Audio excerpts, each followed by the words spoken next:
El sábado de la primera semana de Cuaresma, el evangelio que toca es el de Mateo 5, 43 al 48. En aquel tiempo dijo Jesús a sus discípulos: Han oído que se dijo, amarás a tu prójimo y aborrecerás a tu enemigo.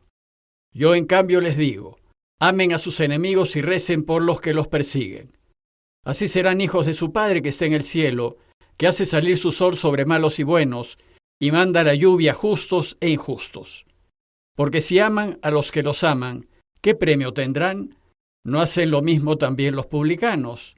Y si saludan solo a sus hermanos, ¿qué hacen de extraordinario? ¿No hacen lo mismo también los gentiles? Por tanto, sean perfectos como su Padre Celestial es perfecto.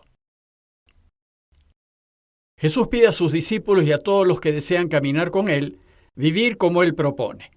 Y vivir como Él propone supone amar, y amar sin medida, amar con un amor que incluye a todos, hasta a nuestros enemigos, pues ese amor es el que nos va a permitir perdonar a los que nos han ofendido.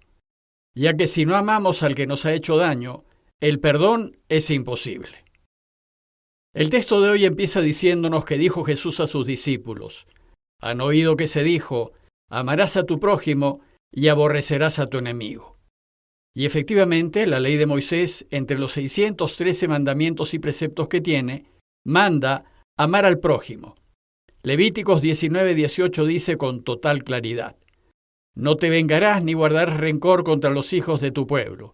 Amarás a tu prójimo como a ti mismo. Sin embargo, los judíos aplicaban este mandamiento solo a los miembros de su propio grupo, a los de su clan familiar, a sus paisanos y a los de su propia tierra. Hoy hay mucha gente que funciona así. Solo ayuda a su familia, a sus amigos, a los de su círculo y a los de su misma ideología. Es decir, a aquellos con los que tiene fuertes lazos comunes. Pero al desconocido y al migrante, aunque esté muy necesitado, ni caso le hacen. Considerando esto, la misma ley de Moisés enseña que hay que amar al extranjero, al migrante y al que vive entre nosotros, aunque no sea de los nuestros. Dice Levítico 19:34. Al forastero que reside junto a ustedes, le mirarán como a uno de su pueblo, y lo amarán como a sí mismo, pues forasteros fueron ustedes en la tierra de Egipto. Ahora bien, si todo esto estaba ya mandado en la ley de Moisés, entonces, ¿qué de nuevo nos enseña Jesús? Bueno, pues sucede que en la ley hay también algunas normas que llevan a odiar a los enemigos. Por ejemplo, dice Éxodo 34:12. Guárdate de hacer pacto con los habitantes del país en el que vas a entrar, para que no sean un lazo en medio de ti. Y Deuteronomio 23:7 dice: No buscarás jamás, mientras vivas, su prosperidad ni su bienestar, es decir, la de tu enemigo o la del extranjero.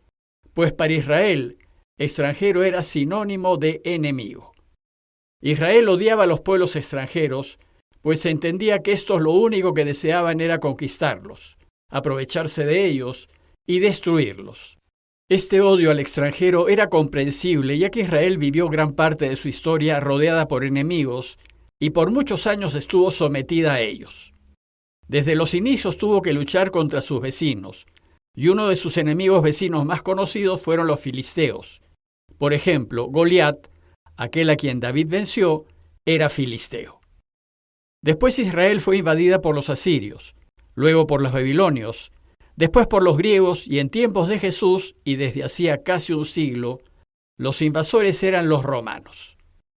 Esta situación de constantes invasiones había convertido al pueblo de Israel en un pueblo muy nacionalista, dispuesto a defender su identidad, su religión, su ley, sus costumbres, ante toda potencia extranjera, y en consecuencia a repudiar todo lo que no era judío. Como resultado, no podían ver al extranjero. Por tanto, en la vida diaria, aunque hay textos de la ley que invitan a acoger y ayudar al extranjero, cuando éste estando necesitado se acerque a ti, hay otros textos que te invitan a aborrecerlo. Bueno, pues la práctica fue simplemente la de rechazar a los extranjeros. En el texto de hoy Jesús va a enseñarnos a amar a los enemigos, sea quienes sean, y de esta manera va a superar y perfeccionar la ley de Moisés. Dice Jesús en su enseñanza: Yo en cambio les digo, amen a sus enemigos y recen por los que los persiguen. Esa enseñanza de Jesús resultaba muy chocante para sus oyentes, pues en el momento en que decía esto a sus discípulos, hacía más de 90 años que la tierra de Israel había sido invadida por los romanos. Ellos hablaban otra lengua, tenían otros dioses y seguían otras costumbres. Había soldados romanos armados por todas partes que limitaban la circulación de los judíos, y como eran la fuerza dominante, en cualquier ocasión abusaban y se aprovechaban de los pasantes. Pero además, la dominación romana suponía pagar un impuesto por vasallaje y trabajar en un sistema de explotación a fin de producir grano, aceite y otros alimentos para el imperio, mientras el pueblo de Israel pasaba hambre. ¿Cómo pues quererlos?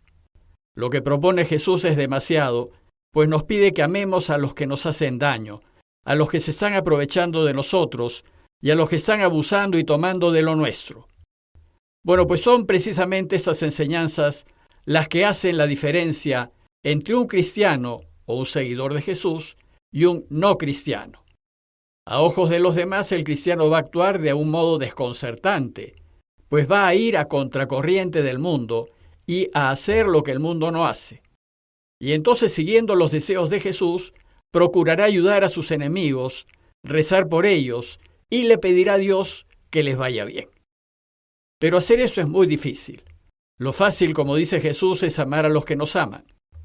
Nos dice que amar a los que nos aman lo hacen todos, y nos da 2 ejemplos. El primero es el de los publicanos.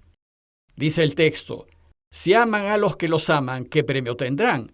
¿No hacen lo mismo también los publicanos? Los publicanos eran considerados pecadores públicos debido a que trabajaban para los invasores extranjeros. Y Jesús nos dice que los verdaderos pecadores, los delincuentes y los criminales, aman a los que los aman. Pues ese es el modo como usualmente todos procedemos. Por tanto, si ustedes solo aman a quienes los aman, ¿qué hay de especial en ello? Simplemente están haciendo lo que hasta los pecadores hacen.